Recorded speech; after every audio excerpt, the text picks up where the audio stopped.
लीजिए सुनिए आज की कहानी डिसअपियर्ड, मेरी यानी गरिमा की आवाज़ में। ऐसे तो कई केसेस मैंने चुटकियों में सॉल्व किए थे, पर ये केस ऐसा था कि मेरी रातों की नींद उड़ गई।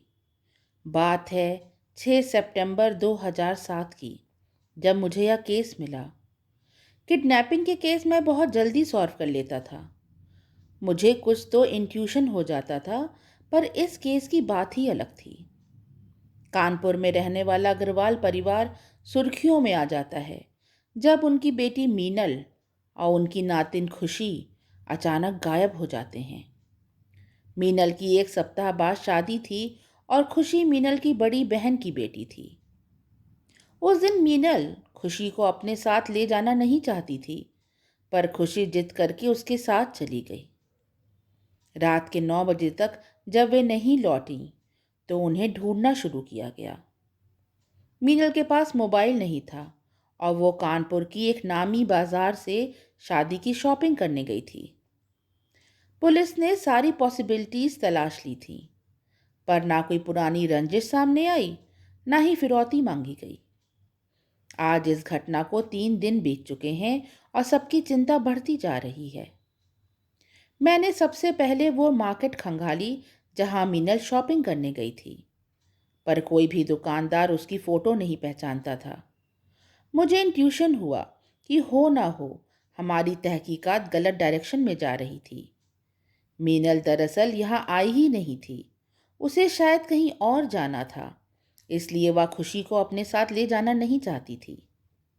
मेरे खबरियों का नेटवर्क बहुत स्ट्रांग है। मैंने सबको काम पर लगा दिया। मुझे बहुत तरह की लीड्स मिलने लगीं। खुशी अपनी मम्मी के साथ अपनी नानी के घर पर रहती थी। उसका पिता सुरेश टूरिंग जॉब करता था, 3-4 महीने बाहर ही रहता। उसके ऊपर हमारी नज़र 24 घंटे थी। कोई लव ट्रायंगल या फिर पैसे की किल्लत से किडनैपिंग कराई हो। पर दिन बीतते जा रहे थे और हम खाली हाथ थे। मीनल का भाई राकेश, वो भी शक के घेरे में था। प्रॉपर्टी में खुशी के नाना ने उसका भी हिस्सा रखा था। शायद प्रॉपर्टी के लालच में राकेश कंस मामा बन गया हो। पर मीनल की किडनैपिंग वो क्यों हुई? क्या खुशी के कारण? मीनल की शादी को सिर्फ एक दिन बचा था।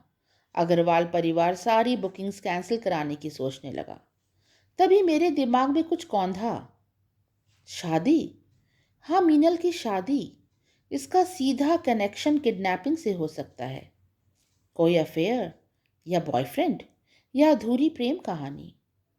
परिवार ने चुप्पी साध रखी थी, पर जब एक उड़ती हुई खबर हमारे सामने आई, तब हमें एक जबरदस्त लीड मिली।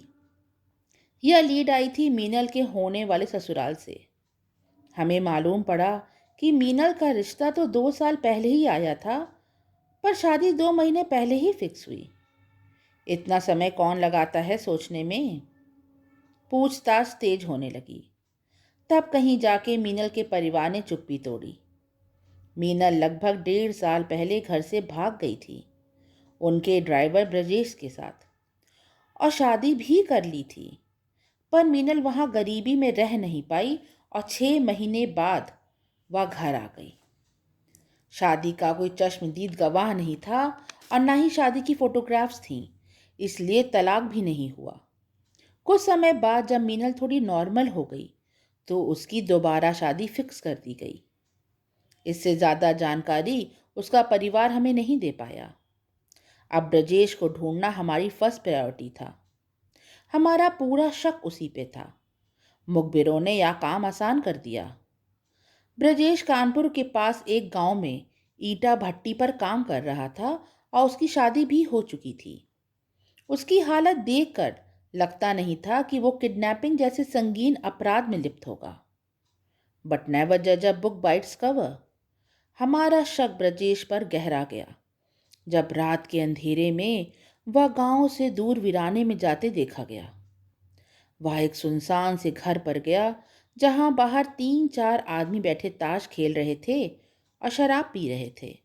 ऐसे तो शक करने को कुछ ज्यादा था नहीं, पर तभी वहां एक दूसरा आदमी आया जिसने हाथ में थैला पकड़ा हुआ था, और वह बाहर की सीढ़ियों से ऊपर की मंजिल पर जाने लगा। खबरियों ने आंख बचाकर उसका पीछा किया तो वो एक कमरे में गया। हर तरफ सन्नाटा पसरा था।